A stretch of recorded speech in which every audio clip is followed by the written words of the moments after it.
What a beautiful guitar this is. This thing is so nice. What a gorgeous instrument. Wow. So the lacquer job that Peter Paglia is doing is coming out fantastic. This is probably 9 coats. Now we sand in between, sand it flat, and we want to get it flat. Flat. What I mean by flat is that this has just been sprayed. So what we want to do is continue to sand it flat. So when we go to buff it on the buffing wheel over there, it turns into a piece of glass. And this beautiful cherry guitar, it's all one piece of wood, just a gorgeous instrument. One of a kind in the world. It's going to be something special. There's a little bit of dust there. But it's going to be something like right out of like a dream.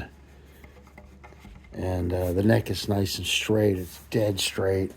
And the problem with building a one-piece guitar is that it's unstable until the wood is thoroughly dry and used to being in the position that it's in. And for this guitar to be this way, this took almost 14 years since it was cut out of the slab. And we just let it sit there, checking the moisture every year to see where we were at. Once you get down to about 7% moisture, you're good.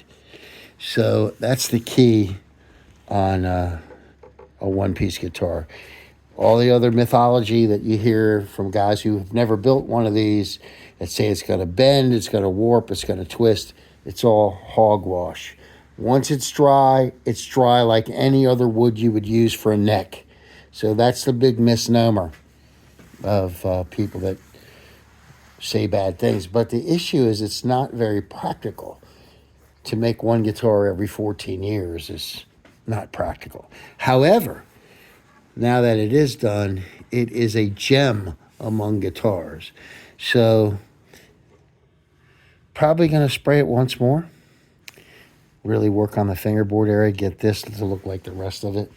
It's pretty good though. It's pretty close. And then we'll sand it, and then we'll buff it out on the buffing wheel, and it'll be just fantastic. Rushmore Custom Guitars. We make one-piece guitars. This is what we do. And we've been doing this for a long time now. First started making them in 1989. So we're excited about this particular guitar because cherry usually doesn't get this big. You know, this was struck by lightning, and the cherry tree got struck by lightning, but it really doesn't get this big typically. 24 inches is, they say, can grow up to 24 inches.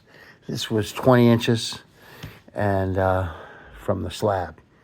At this area of the tree was 20 inches, and I routed it out. I made it a little smaller. I think it's like 18 inches now, maybe something like that. But it is fantastic. It's not heavy. It's been chambered out. It's lightweight.